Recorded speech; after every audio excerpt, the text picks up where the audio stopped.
times have we said that? We're back, guys. How many times are we gonna take a hiatus and not like get back into the studio? Yeah. Just so to introduce ourselves, I know you guys forgot who we are. I'm Jeff Copeland. I'm Brandon Jackson. Yeah, this is Preacher's Hour podcast. This is episode 90. For real? Yeah. We've been waiting forever to do 90 episodes. It's just so. Let's tell you guys. First of all, you're looking around like, what is this setup? Where's the black wall? You all know that Will came on the episode. Yeah. It was the last one on. Yeah. So, a lot has happened. My wife and I sold our house. Yep. So that's why we're not in there because we don't own it anymore. This is This is my youth room. Mm-hmm. So we've been talking about youth a lot on the channel. So this is the youth room that we are using, which might be like a good permanent spot, or at least for a long time. Yeah, for sure. We can be in here unless the church be like, hey, you guys are paying rent. Mm-hmm. And be like, dang. So, patrons, help us out. Yeah. But yeah, it's a cool little space. Got the logo in the background and trying to make it, we're just trying to like upgrade, you know what I'm saying? Trying to make it like better for our audience, and just like more interesting to look at, like more aesthetically pleasing to the eye. The black wall was good with the little wood on there. My wife did a great job, but fantastic. So going back to May, because our last episode was in May, I think. Are you serious? Yeah, because both Brandon and I went out of town, like May 25th, like around Memorial Day. I did my sister's wedding. I photographed my sister's wedding. Yeah, her vow renewal. And then I went to my brother's wedding, and I co-officiated that in Portland, Oregon. So, oh really? I didn't know you co-officiated. Oh man, my eyes were sweating. Boy, oh man, it was emotional. My best man speech, and he was the best. Yeah, I was. Yeah, but so both of us were out of town. You were out of town longer than I was. You were gone for like over a week. I was gone for 11 days. Yeah, and then even upon us returning, I think the first week of June or the second week of June. Yeah. No, it was the first week of June. Because it was like, I came back. My wife and I got COVID. Yes. So that's also why we couldn't record. I tested positive. I think it was like Thursday, June 5th or 6th, whenever that was. I don't even know what the date was, but June 3rd. Yeah. So then, June 2nd. Yeah. Yeah. So then we had to quarantine for 2 weeks. COVID was sucky, but it wasn't like horrible. Praise God. My wife is pregnant. She had COVID and strep throat at the same time. Good so it was. I couldn't complain at all. I was like, no, I'm fine. I'm good. I'm all right. Yeah. So she had it rough. We both had it rough. And then, like a bunch. We had to sell our house, and then we had to move. Yeah. So then we, so basically, guys, this is why it's taken a month. Yeah. To get an episode out. Then the 4th of July happened. Yeah, 4th of July happened. Yeah, so it was just like a ton of stuff. We apologize. Life was happening.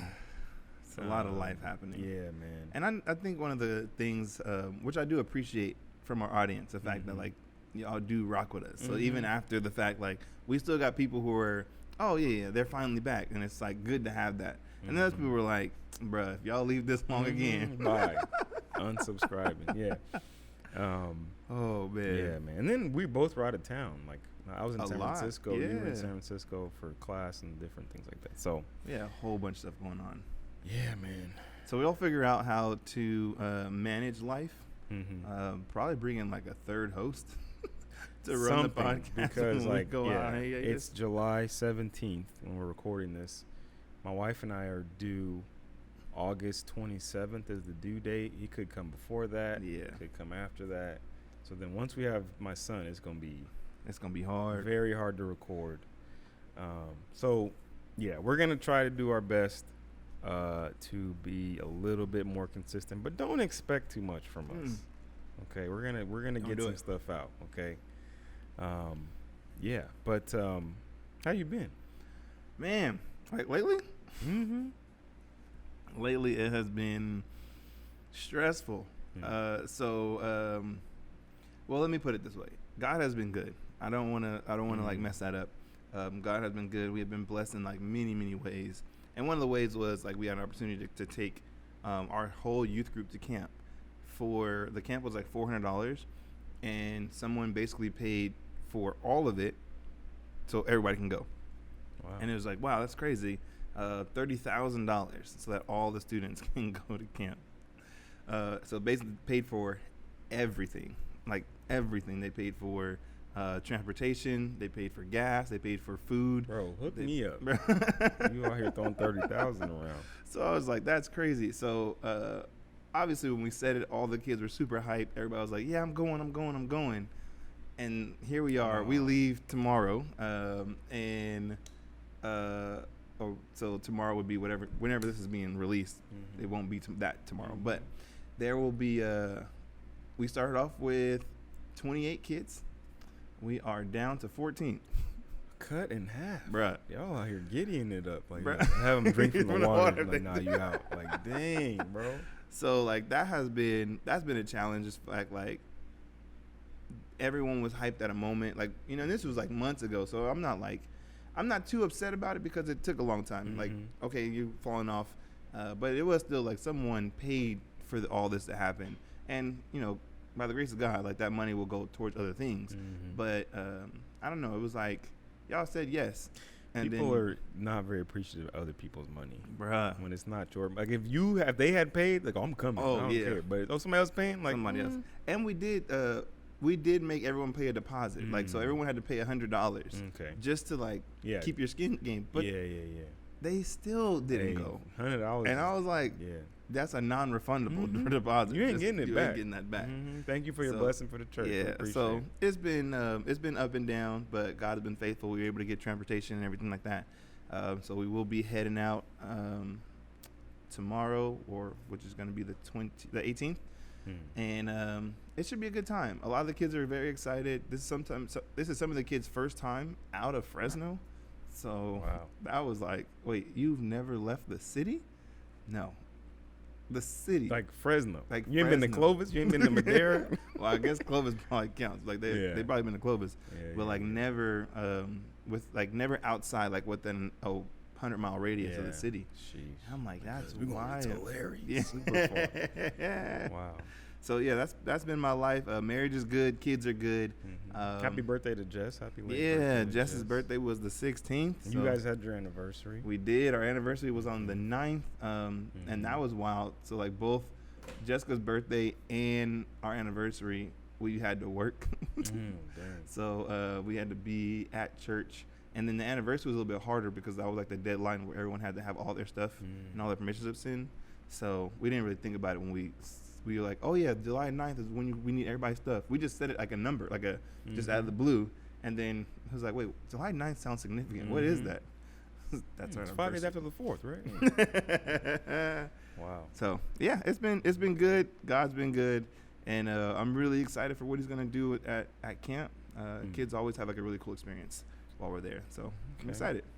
So this episode is going to be about, as you can tell from the title, dependency. Yeah. Right. And I would probably say that you, right now in your life, you've been having to depend on God a lot. Yeah. Right? I mean, for sanity, you know, like at the end of the day, one of the things that money does not give you or doesn't bring. I mean, you get a $30,000 grant or gift, and you're like, oh, this is dope. But with that $30,000 comes stress. Now you got to find out like how you gonna spend it, how you gonna use it, how you gonna give a report for what you used it for.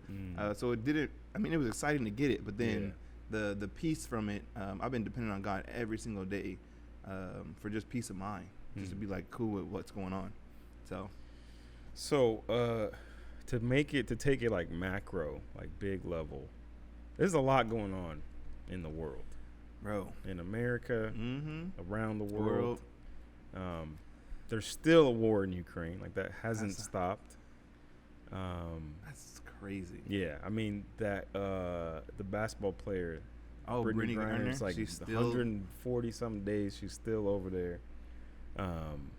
That's some crazy stuff. I mean, obviously assassinations, dude. Yeah, just like Japanese prime minister, former Japanese prime minister gets assassinated.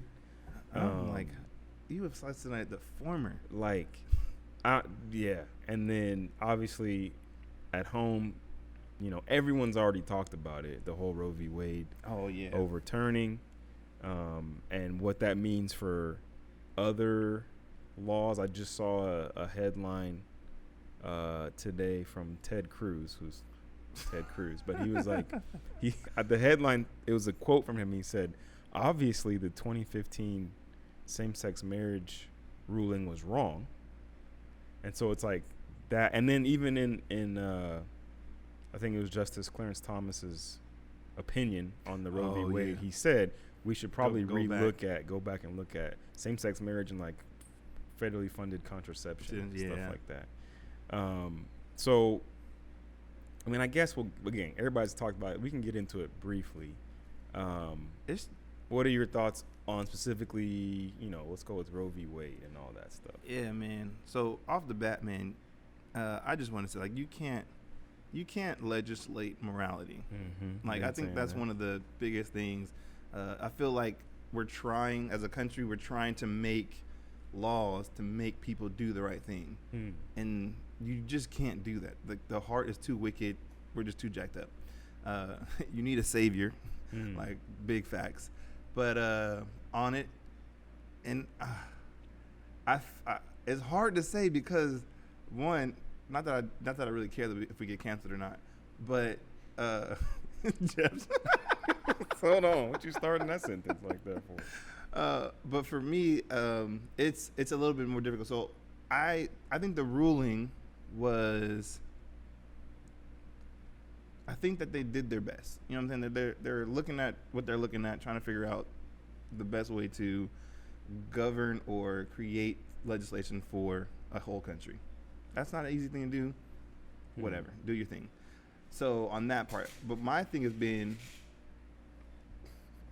sorry, I didn't know what that was. So it kind of scared me. I was like, is there a rattlesnake in here? But so when it comes to like the ruling, I think that there's so much nuance to what can like what transpired in order for you to be in the situation that you're in.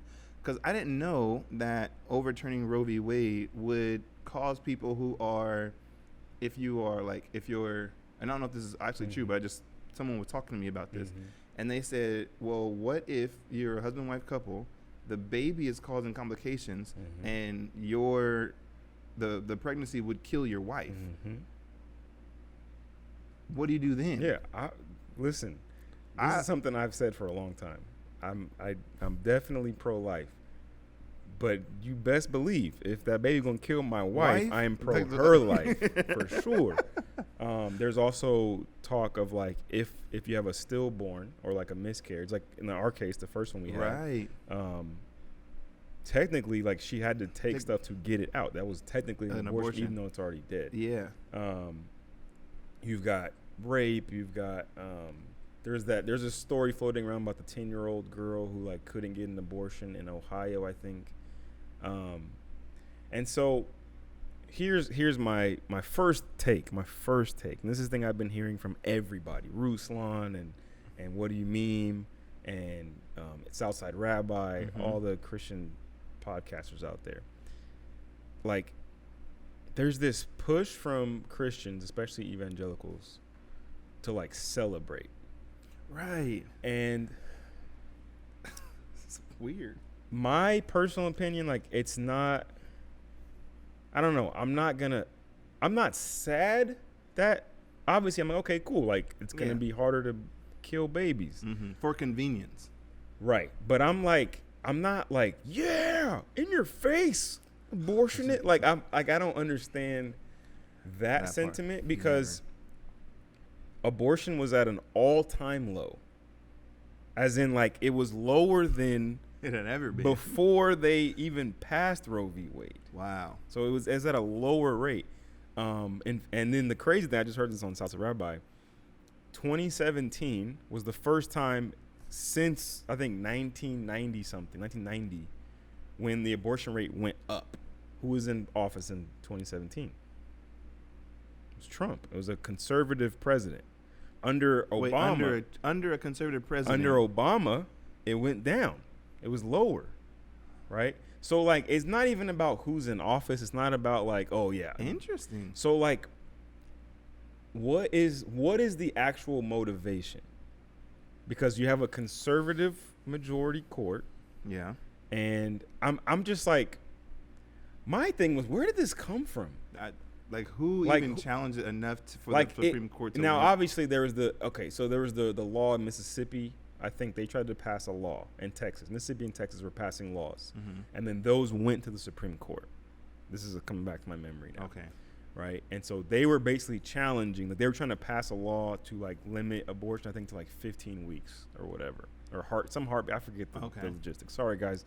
I'm sure we're supposed to be experts on this. You can look up your own information. If I'm wrong, sorry. But basically, this conservative, it's just a little bit too political for me. Yeah. Like, I don't know if your motive is like pure, like we're trying to do the right thing. Yeah, exactly. Right now. If you are a Christian specifically, I've said this, we've said this before. It doesn't matter if abortion was legal or not. That's not the point. The point is we need to go into neighborhoods and places where abortions are prevalent and like love on people. Yes. And like, hey, teach them like you're made in the image of God. Your baby's made in the image of God. There's resources that are available to. Because 90% of the time an abortion happens because of like economic reasons. They feel like they cannot support and take care of the baby. That's like 90% of abortions.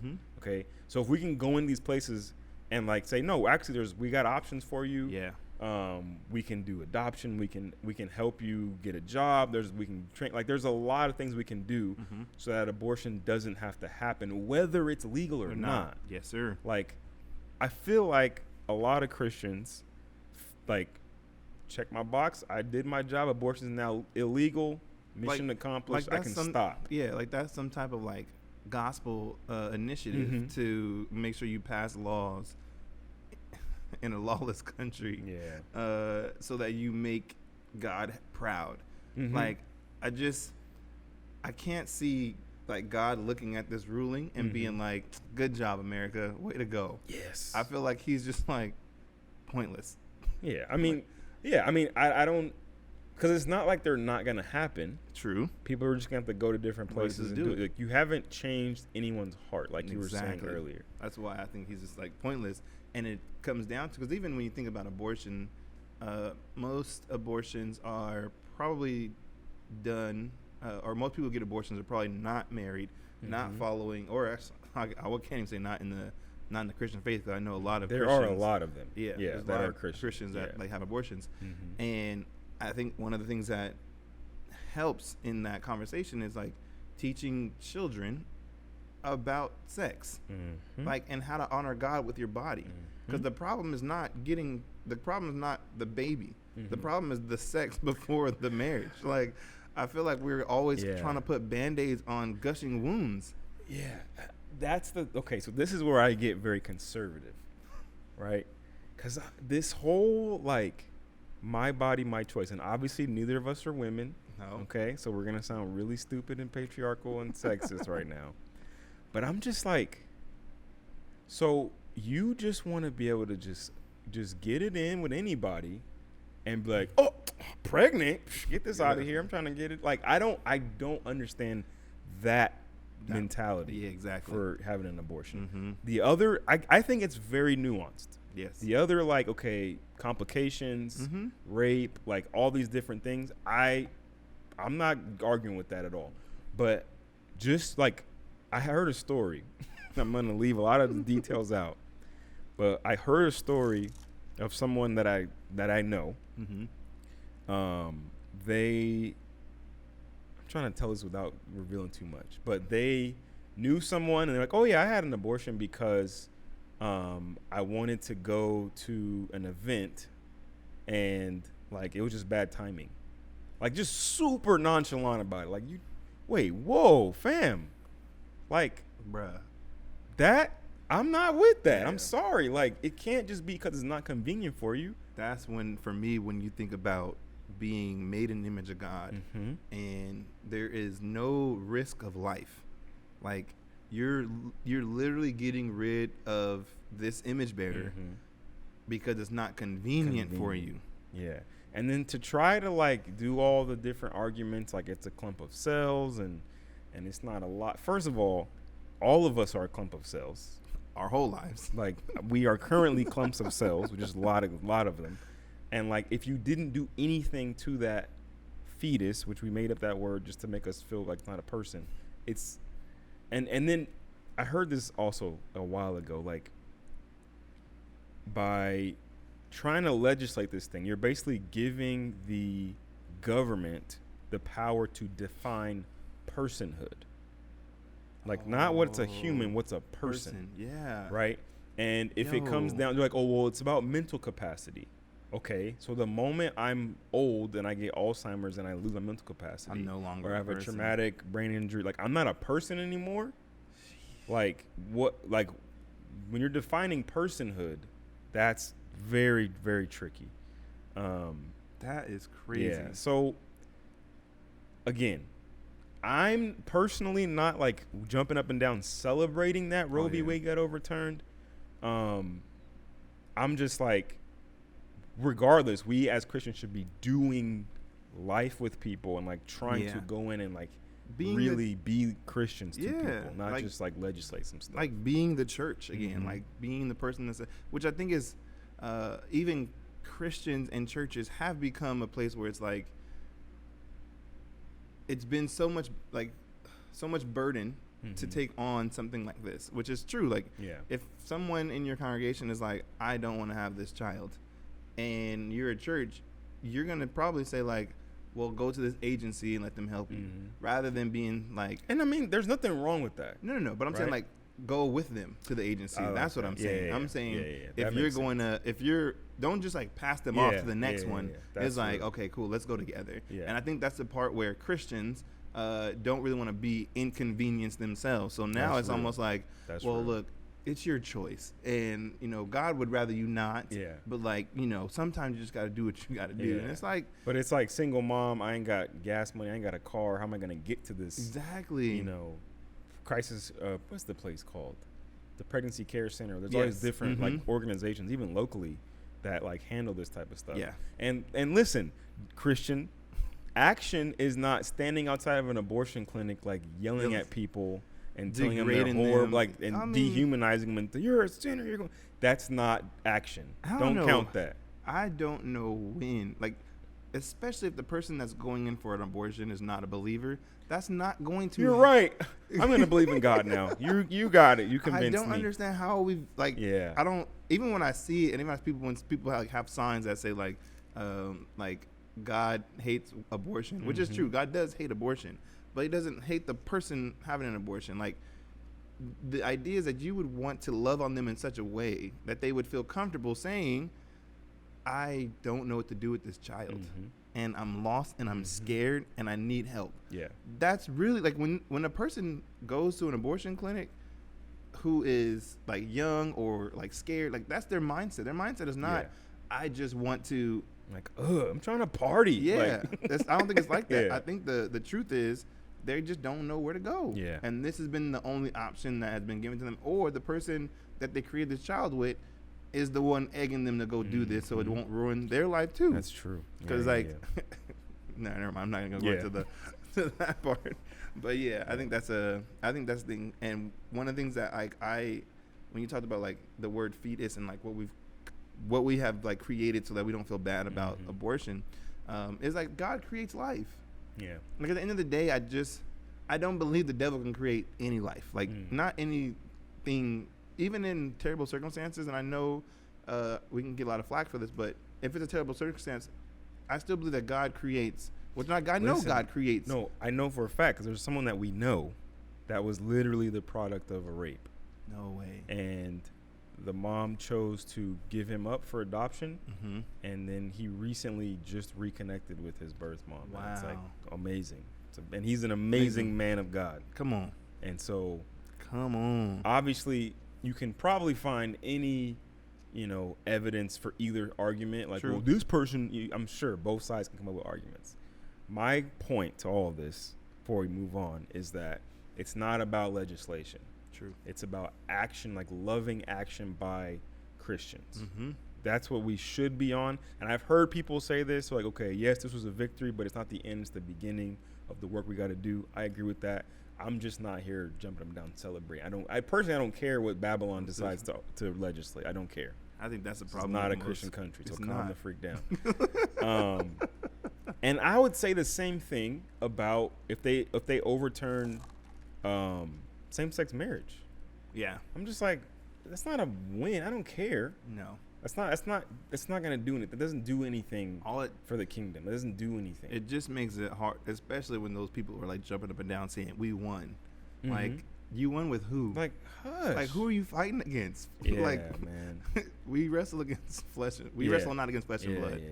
So I think that's the major issue we got to get across first. So, I mean, all these stories that we were just talking about, the world has a lack of peace. There's just a lack of peace in the world right now. Facts. The economy is freaking crazy. Bro. We're about to have a baby formula's like shortage. Dang. And I didn't notice so I mean, you hear the news about it, but it didn't hit me until I walked into a Walmart and there was none on the shelf. Yeah, it's like kind of crazy. One. I was like, oh snap. I mean, people come in here to feed their child and there's no food for their child. And listen, this gonna be real QAnon conspiracy right here, okay? But I don't. You already said it. I did already say it. I just feel like they're trying to like drive up demand and drive up business. Like, okay, like gas. Because here's the thing: like they're like, oh, we had to shut down there was like some kind of contamination, but they didn't find any evidence of it like coming out of their plant. The Abbott, they're like the largest. They own like almost every formula brand. Like they're like the umbrella company. Wow. They're the largest factory. They had to shut down for like I think 2 or 3 weeks or whatever, and then they got it together, and then they had like a flood in the plant, and they had to shut it down again. I'm just like, y'all ain't had these problems for heck long. All of a sudden, I don't know, bro. Oh yeah, that's a little iffy. So again, there's zero evidence. This is not. Don't go over. They said on the preacher's hour that no, I ain't got nothing to back this up. I'm just talking. But, oh my god. But I mean, there's just so many things. Gas is crazy. Food is crazy. Food, like everything. Like Sri Lanka's going nuts right now. Countries in extreme turmoil. We got drought. Extreme drought. We've got like, I don't know, man. Airlines canceling flights. Like it is. Just airlines going out of business. Out of business. It's wild. You booking flights. And you don't have a business. Freaking patient. It doesn't exist anymore. Like, your flight was not canceled, but it was deleted. It was like what? Like we'll find you a new flight. Like who's paying for this? Yeah. Like that's it's and I think like with all that going on, bro, like sometimes I look in the mirror and I'm like laughing and I'm just like, dang, this is crazy. But I'm so glad I got God. Like at the end of the day, I do have a peace that does pass all understanding. And I've seen some people who are extremely frantic and are terrified of the word recession, right? And there's like, no, it's coming. We're not. Yeah, it's definitely coming. But they're like, no, don't say that. Like, don't jinx it. And I was like, oh, you said it. And I'm like, jinx? Bruh. You think God's like, if they say, starting a recession. Like, and it's like, it's none of that. And one of the things that Jess had, that my wife had preached on, during TG's youth night or young adults is she spoke upon contentment and how like Paul in Philippians says like that whole the scripture the verse everybody quotes is I can do all things in Christ who strengthens me, but the previous the verse before that says that he's learned to be content in all things. He's learned to live with a lot and he's learned how to live with a little, and this is the reason why he doesn't change, the reason why he doesn't freak out, the reason why he can be in prison and have joy is because his circumstance does not dictate what's going on in the inside of him. Like his outward situation has nothing to do with what's going on with his salvation. So he's like, regardless of what's going on in the world, I'm good. I heard an audio on Instagram and I love it, and I listen to it like often because now like the algorithm just gives it to me all the time. But it said, ships don't sink because of the water around them. Ships sink when the water gets inside. Wow. And it said, like, don't let what's happening around you get inside of you and bring you down. And I was like, yeah, dog it. Wow. That's a statement. Okay. I was like, whoever said this has said something. Because it doesn't matter. Like, water doesn't sink. The water outside the ship does not sink it. It actually helps it stay afloat. It's the buoyancy that actually keeps float it going. on top of the chaos. But you can only do that when you're in the ark. When you're in with Jesus, you can float above the chaos when Jesus is the one who is holding you through the troubling times. And even when things look like, bro, the whole world is going bananas, you can be like, all right, Lord, I don't know what's going on, but as long as we are good and we're staying connected, I think I can handle tomorrow. And looking at that, it's like, I know the world's going buck wild right now, but because I'm dependent on Jesus, and my success in my life does not come from this country, does not come from a stimulus check, does not come from the government or who's in power. Like, my sustainability comes from the Lord. And if he got me, I ain't tripping. Like, unless God was like, all right, B, like, this week you on your own, I'll be back. Then I'm like, oh, God taking a sabbatical? I'm like, hey, no, take me with you. Yeah, take me with you. Yo. So you got to kind of live into that. You got to be able to say, look, Lord, whatever's going on in the world, would you give me the peace that passes all understanding? Would you help me to walk in your ways and in your statutes and in your commands, so that when the world goes bananas, I can still be at peace and I can think and be able to love people. Because one of the things about the world being in chaos is then everyone goes into this scarcity mode where then no one wants to share, no one wants to help, no one wants to give out an extra time. Everybody starts hoarding everything. Like, when COVID hit and you would go to the store and like paper thing, man, that's what's going to happen with the formula. I was like, this is crazy. Yeah. Like, people, you're taking all of it so that someone else has none? You ain't even got kids. But you know what they're doing? They're taking it so they can sell it. Yes, exactly. Opportunists, man. When the dudes, I think they got fined. I don't think they went to jail for it, but they bought like a ton of hand sanitizer, and and they were selling it for like a small bottle for like $20, and the government, like, they had sold so much that the IRS got tracked and was like, hold on, bruh, we getting our cut. You ain't about to play us, man. So I think dependency on God is the thing that actually holds you throughout the chaos and gives you the peace when the world is acting crazy. So we're going to continue on that after our break. I know we've been gone for a long time. We will be back after the break, guys. I know you're like, I ain't coming back for another 3 months. We gonna come back after this break, all right? See you soon. Hey, guys, what's up? This is an ad, so bear with us. Don't skip it. Guys, we have a Patreon. We've been talking about it for a long time. We would love some more of your support.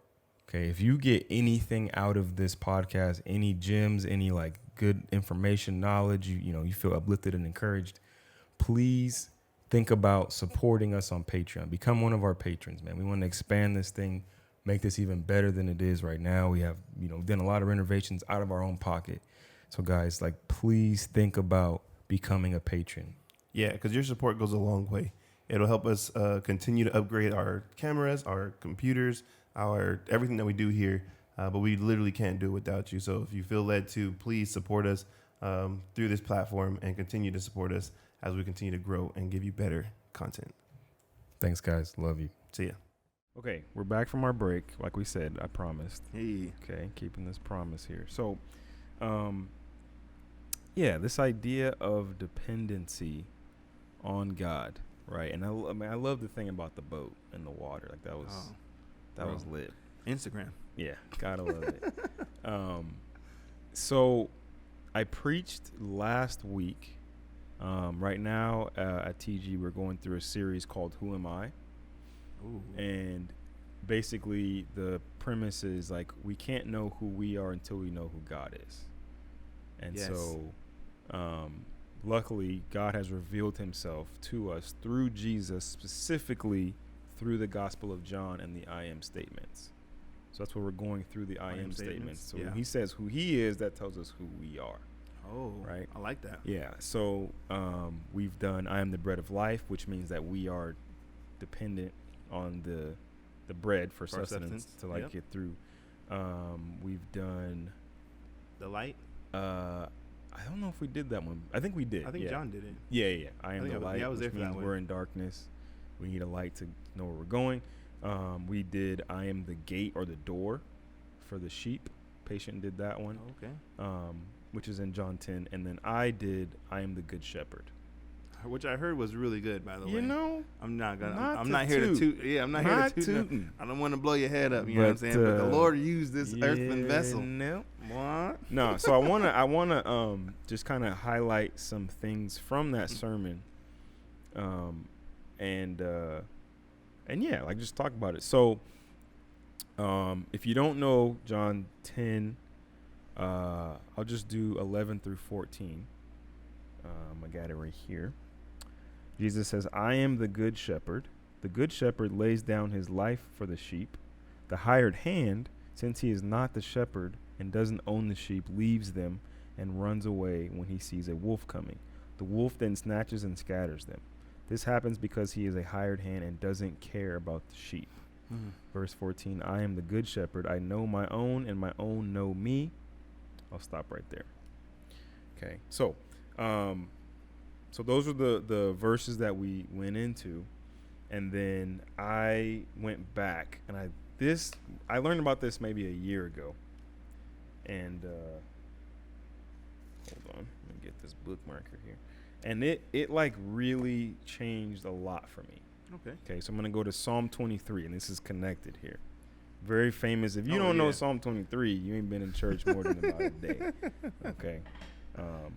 So I'm just read the first 4 verses of Psalm 23. "The Lord is my shepherd. I have what I need." This is the CSB translation. "He lets me lie down in green pastures. He leads me beside quiet waters. He renews my life. He leads me along the right path for his name's sake. Even when I go through the darkest valley, I fear no danger, for you are with me. Your rod and your staff, they comfort me." Now, Brandon, I'm going to ask you, when you hear the term green pastures, what image comes to your mind? So before you told me the answer to this question, We've talked about this before, huh? Yeah. I imagined literally the greenest grass for miles. Yeah. And I think I'm gonna preface this with this. I think it's Psalms 1 where David talks about being a tree planted by the water. Oh. So in my head it was like the tree planted by the water, the green grass is like right next to the river. So I think about like a riverbank. Just like a valley, just full of green, super beautiful, green everywhere. Yeah. So listener, if you haven't heard this, you might be thinking that. So what I did on my sermon, I had a PowerPoint and I put up a picture of like just big green rolling hills, green grass, just beautiful. The old Windows Windows logo. Yeah, just gorgeous.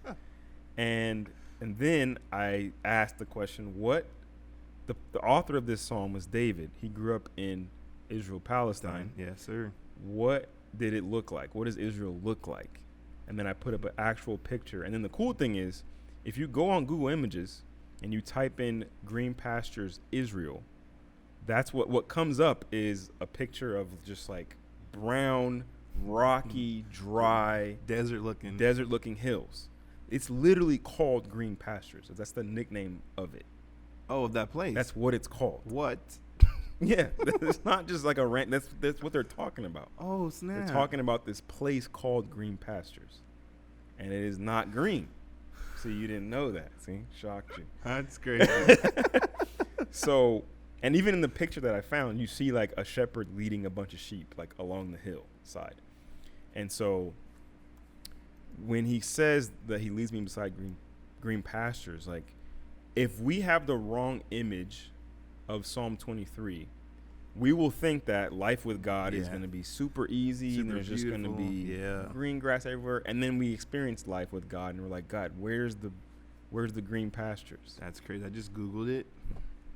Yeah, bruh, I told you. Green pastures, Israel.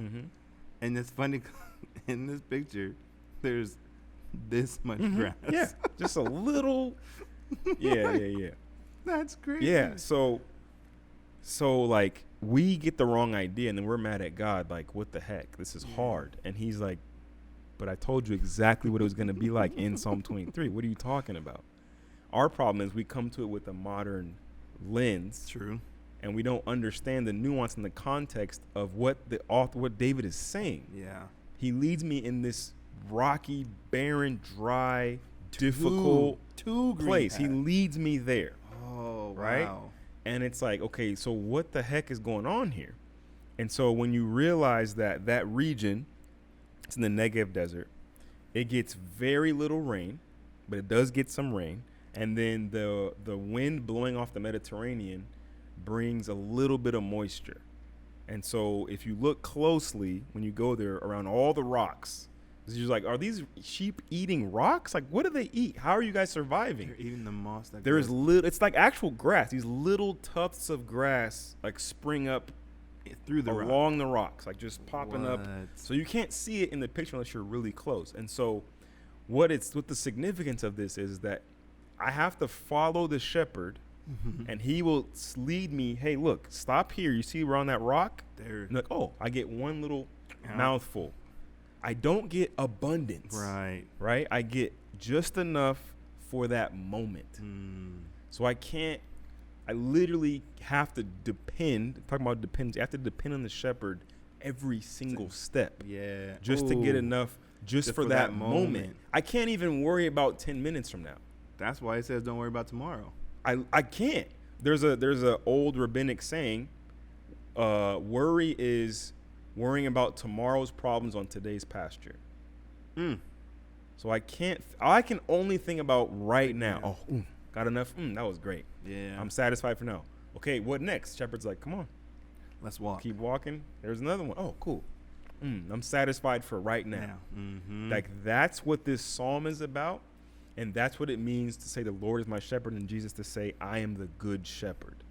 Right? Like, I'm leading you. Boat analogy.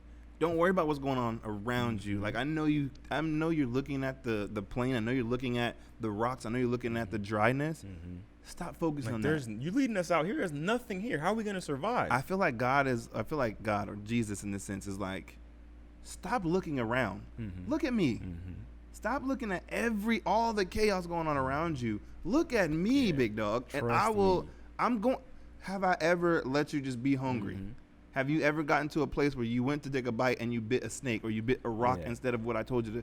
No. The only time that you got hurt is when you tried to do it on your own. When you left the good shepherd. You tried to do it on your own, or you tried to trust a hired hand and not the shepherd. Right? Now, what does the hired hand represent? Yeesh.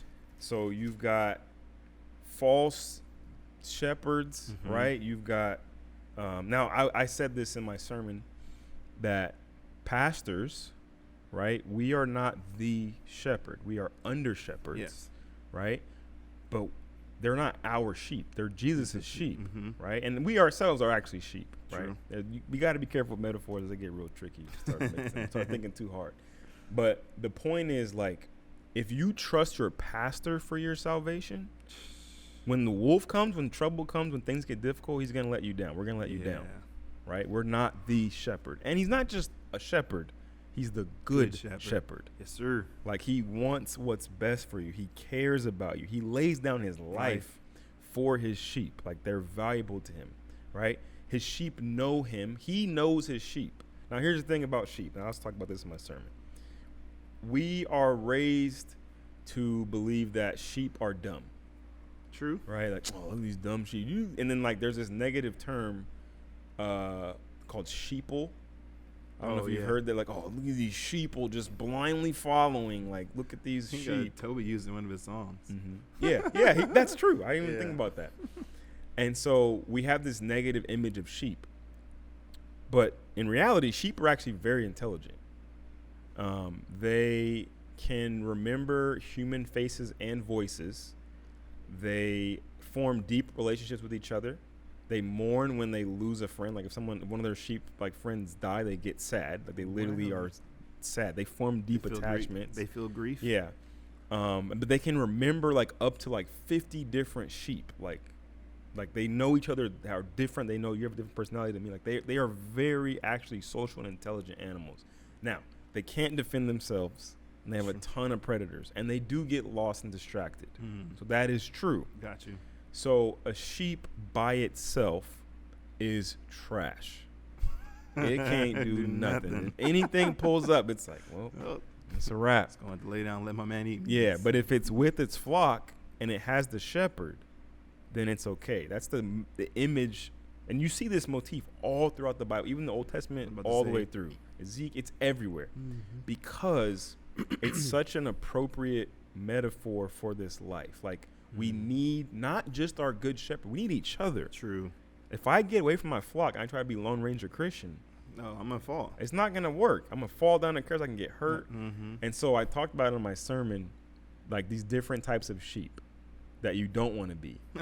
So I had the fat sheep, and it was so funny, bro. When I said that, Ryan was there with his family, and he was like he made the loudest teeth suck I have ever heard. And like everybody, we just started laughing. He was like, "But you're saying I'm fat?" Like it was hilarious. So what I meant by fat sheep was, let's say you're a sheep and you wander off and you do find just a huge, abundant thing of grass. Mm-hmm. And you're like, oh, I'm staying right here. You settle down and you just eat, and you get fat. What that symbolizes is somebody who has a great job and amazing health care and life insurance and retirement. Like, why do I need God? I have everything I need. I don't need God. I don't need to go to church. I don't need Christians. I'm good. Got you. When that wolf pulls up, you're too slow to get away. You've been sitting there getting too comfortable in Can't your run. stuff. All of a sudden, your health goes. You lose your job. The market crashes. You lose your retirement. Like, all this stuff happens to you, and you out there by yourself. You ain't with the flock. You ain't with the shepherd. Can't nobody help you. You're Don't done. No one even knows you're in trouble. Yeah, you're out there by yourself. That's probably the way worse. It's one thing to be in trouble and people at least know, but like for you to be in trouble and no one know that you're in trouble, that you need help. Like that is a lonely. And you put place. yourself in a situation, you done burnt bridges. Yeah. You said, "Son, forget y'all. I'm on my own. Okay, well, go ahead out there, fat sheep, and you can't get away. And then I had a slow/skinny sheep.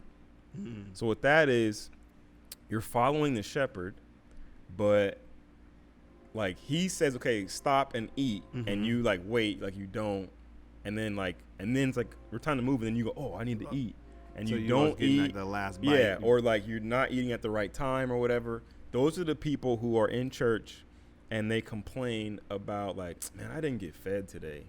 Like, I feel like I'm not growing. Like the sermon didn't really do nothing for me. Yeah. The worship didn't do anything for me. And you're like, I'm just not learning anything. Like, okay, it's nothing wrong with outgrowing a church. True. Right? We did a whole episode on that. But in 2022, there's zero excuse for you not to be growing in As your a knowledge believer. of God. Absolutely. There's way too many resources out there. You got Bible Project, you got Blue Letter Bible, you got Bible Gateway. You can learn Greek, Bro, you can learn Hebrew. anything you want to. There's a million commentaries. there's no excuse. Like, it's not your pastor's fault that you're growing. not being fed, right? He's not. First of all, if you're relying on him to feed you once a week, you're only eating once a week spiritually. You're still skinny. You're gonna be skinny. You're gonna be unhealthy. When the wolf comes, you're too weak. You Yeah, can't do nothing. You ain't got no stamina. Dang. So bad things happen in your life. You don't have enough theology. You have enough like understanding of the Bible, and you get tripped up. You get messed up, right? Dang, that's good. And then the last one I had was the distracted sheep, and everything kind of overlaps, but. On the picture, you have the shepherd, and then you have a bunch of sheep, and there's like sheep in the back. And it's like, if you're too far away from the shepherd, you can't hear his voice. You start hearing other voices. You start like, oh, what's over there? You start getting distracted. You get further and further behind, and then you're like, wait, and then you get lost. Dang. You're not close enough to Jesus. You gotten too far away. You drifted far away from him in your relationship. You're not taking it seriously. You stop reading. You stop praying. You stop doing all these things. You're so far away. Now you're like, I don't even know. I can't hear. I feel like I can't hear God. He's talking. Right. You just ain't close enough to hear him. So, bro, that's fire. The coolest part, and I got this from Patient, was what's the one thing that's not a requirement to be a sheep? I'm asking you. What's the one thing that's not a requirement to be a sheep? I don't know if I understand the question. What is one thing that Jesus does not require of us to be one of his sheep? He doesn't require anything. Like, what is perfection? Oh. He does not require us to be perfect. I don't have to be a perfect sheep. He already was that. Right? Because think about this. Like, by calling himself the good shepherd, that is him calling himself God. So if anybody says, like, Jesus didn't say he was God in the Bible, he does. He says it right there. I'm the good shepherd. Only God is called the good shepherd anywhere else in the Bible. But he's also, but right before that, in verse 9, he says, I am the gate, or I am the door. How can he be a shepherd and a door? Wait, what? Jesus, your metaphors ain't making. But it actually does make perfect sense when you understand the time frame. At that time, when you had a sheep pen, most shepherds were poor, so you just make a fence out of what you can find, out of a little bit of what you can find. And then instead of an actual door, you have an opening for the sheep to get in. And then the shepherd himself would physically be the door. He would lay in front of the opening. So he literally is the door, the way in. So Jesus is the way in. And that's dope. I didn't know that. Right? Yeah. Patient he preached that. I was like, that's fire, bro. And then, but he's also called the Lamb of God. So what that means is he didn't just stay as God. Mm-hmm. He became a sheep. So he knows what it's like. He knows what it's like to be a human. He came to relate to us. Like God wants to relate. He knows what it's like to be us and to experience us. And not just a sheep, a lamb. Like the most vulnerable. Yeah, the littlest. The smallest, the weakest. Like he's like, he understands, man. Sheesh. So goodness. Our job is to be sheep and to be dependent on the shepherd and on each other. Yes. Like there has to be this mutual dependence, bro. That's beautiful, bro. I think one of the greatest things that's gonna stick with me for a long time is the fact that sheep aren't dumb. Because I've heard that my whole life, and it was just like, yeah, sheep are dumb. That's why like we're related to sheep, and it's like, or we're referenced as sheep. And it's like, not that I don't mind, like, okay, cool, like God can say what he wants. But I was like, that God can say whatever he wants. He ain't applying to me. But it was like, dang, like we have some value. So like, I mean, when something is dumb, you almost equate it to like no value at all. But like that's not true because God died for us, or Jesus died for us. So if Jesus died for us, we must have some type of value. There's something that he loves about us, and it's the fact that he created us. That's why he loves us. So like that. The fact that you debunked that was going to stick with me forever. Well, let me ask you this, and this will shift in the conversation a little bit. Why would our society like have this negative view of sheep? Why would we create this negative view of sheep? Why would society create a negative view of sheep? Because they don't want to be sheep. That's right. They want to be better than that. And I want to actually say something. A long time ago, my uncle, who will probably never watch this podcast, I mean, we can say whatever we want about him. No, I'm kidding. But he said something to me when I was super young, and I've never forgot it. Like, I think I had to be like 9 or 10 years old. But I remember we were at church. We were singing Amazing Grace. And there was a time in the song that it says, like, who saved a wretch like me. And, like, he got up, left out the church. And I mean, obviously, I didn't know why he left at the time. So he gets up, he leaves the church, and he walks outside, and he never comes back. I'm like, what the heck? So we didn't see him until we got home. So we get home, and he's just like mad, just upset. And he's probably like 40 at the time. So I'm like, what you mad at, dog? Like, it's just church. We've been going to church our whole life. He doesn't go to church, but like he went because he was in town, and my grandmother always made everybody go to church. So, long story short, he's talking to my mom about the whole, he's better than that. Like, I'm not a wretch. I ain't no wretch. Like, wow. And he kept saying that over and over. And I remember he looked at me and told my mom, "Is your boy a wretch? Is he a wretch?" And I'm like, "Yeah, Mom." I was like, well, if Jesus saved me, like, I don't really care. Like, I don't care if I was a wretch, if I am a wretch. If Jesus like affirms me, if Jesus says that I'm loved, that I'm cared for. So I got to experience someone who did not want to be lower than or less than, and like for someone to say that, and he was literally like looking around at everyone like, how are y'all saying this? And now that I'm older, I'm like, my uncle struggles with pride on a different level. Wow. Like he was like, but it's not that different. True. Like, that's not like outrageous. Like, because that's where I was going with my question. Our society is anti-follower, right? We want followers. Yes, but we want to be followed. We don't want to follow. Yeah, we want to be the influencer.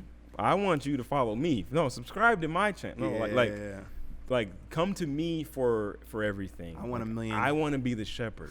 It's so funny. I want 1 million subscribers, Mhm. but I'm not subscribing to 1 million. Nah, I want to be the shepherd. Yeah. Like We all want that title. it goes back to Genesis 3. Like I Yeah. want to be like God. I want to seize autonomy for myself Yeah, and man. be my own God. But it's just like we want to be worshipped. We want to be like I want to be looked at as like the guru. I got everything. I got what you Mhm. need. I'm an expert. Like blah blah blah. Like nah, bro, you just as much of a sheep as I am. Who was that? That was today. I went to, this is crazy. I went to lunch with Pastor Phil and some other men from On Ramps. And Pastor Phil was talking about how he went to Kansas City just a few weeks ago for Pastor Reese's ordination.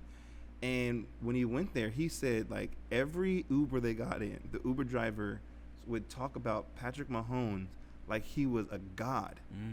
And he was like, it was like the first one you get in, you're just like, oh, this probably is a crazy fan. He said like almost every vehicle he got in, him and his family, that the Uber driver was talking about how Patrick Mahomes has single-handedly changed their city. He plays football.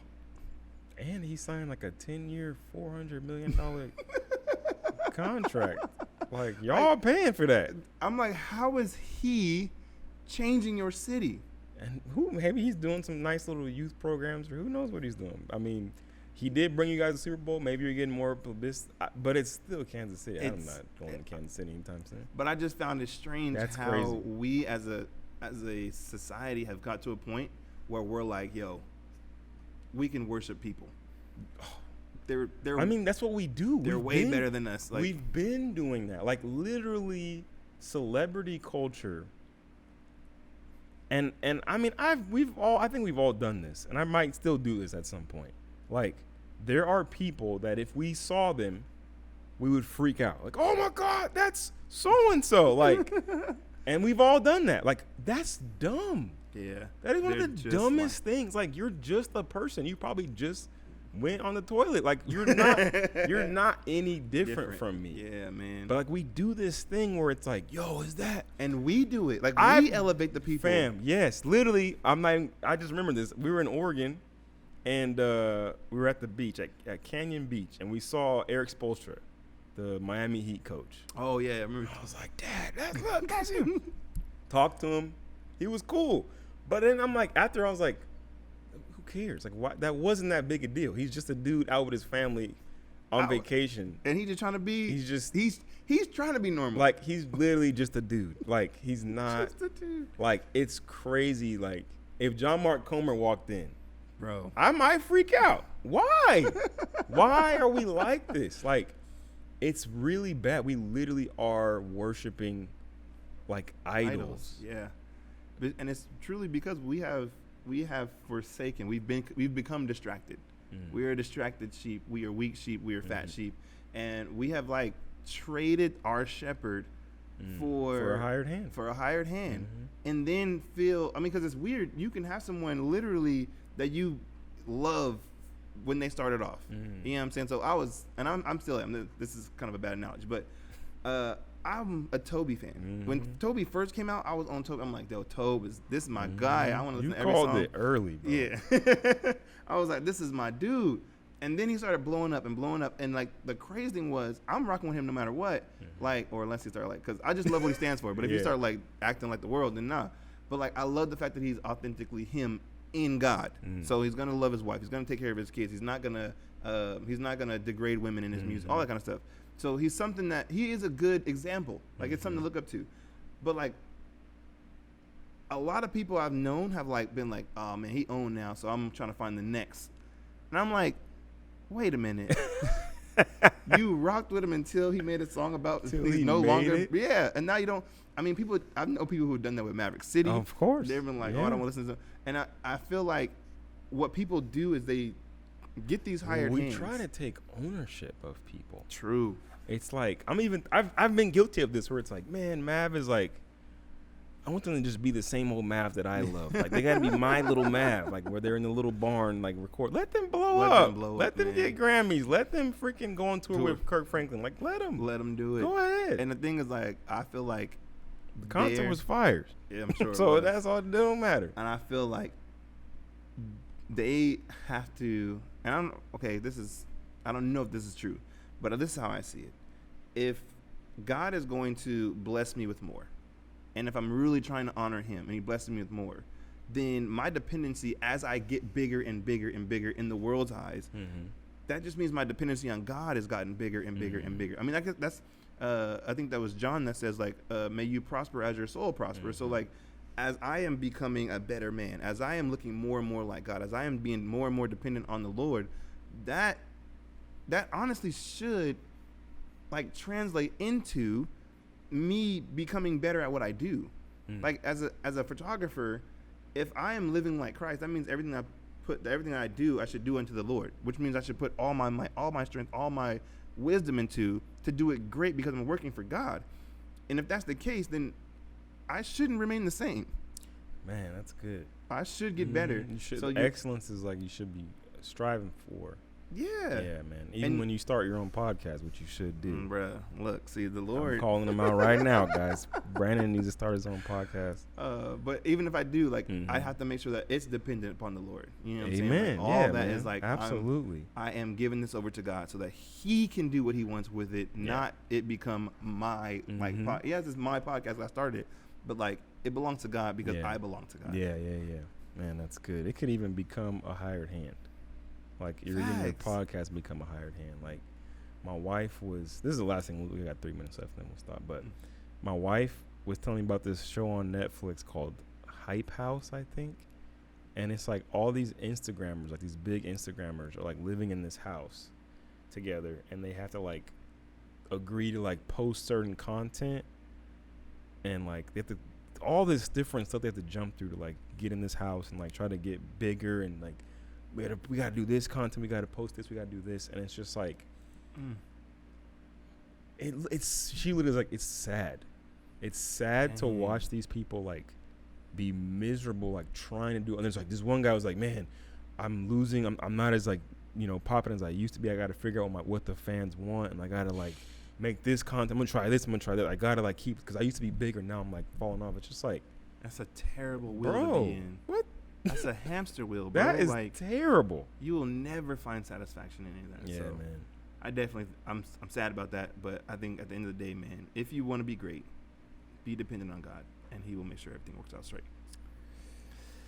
Amen. All right. So, thank you guys. Yeah, good episode. We'll see you guys on the next one, which will be we're getting it going. Okay. So there will be a next one. Yes, there will be a next one. Love y'all, man. See y'all. All right. Peace.